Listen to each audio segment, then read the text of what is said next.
বাংলাদেশে চালু হলো নতুন ইন্টারনেট যুগ।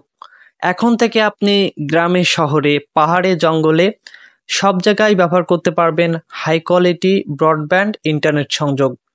হ্যাঁ বন্ধুরা, আমি কথা বলছি স্টারলিংক নিয়ে। আজকের ভিডিওতে আমরা জানবো স্টারলিংকের প্যাকেজ সমূহ, স্টারলিংকের দাম এবং কত এমবিপিএস স্পিড পাবেন এবং কতজনে ব্যবহার করতে পারবেন। যেহেতু এটি একটি বাংলাদেশের নতুন ইন্টারনেট ব্যবস্থা, তো চলুন এ সম্পর্কে আমরা বিস্তারিত জেনে নিই। প্রথমে চলে আসি এর প্যাকেজ সমূহ। বাংলাদেশে স্টারলিংকের দুইটি প্যাকেজ চালু রয়েছে।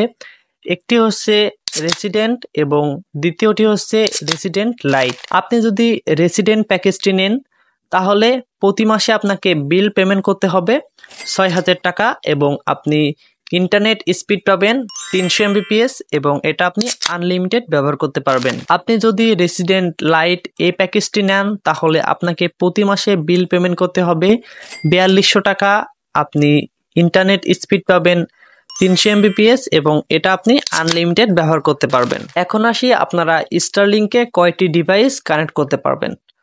তো একটি স্টারলিংকে আপনারা ২০ থেকে ২৫টি ডিভাইস কানেক্ট করতে পারবেন। তো এবার আসি প্রথমে আপনার বাড়িতে বা অফিসে যেখানেই স্টারলিংক স্থাপন করেন না কেন প্রথম অবস্থায় কত টাকা মতো খরচ হতে পারে।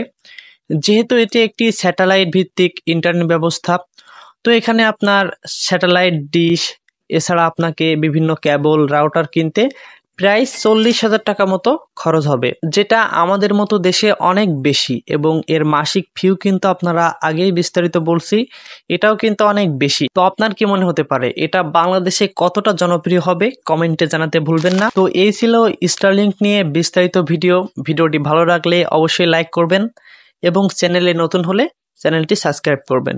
ধন্যবাদ।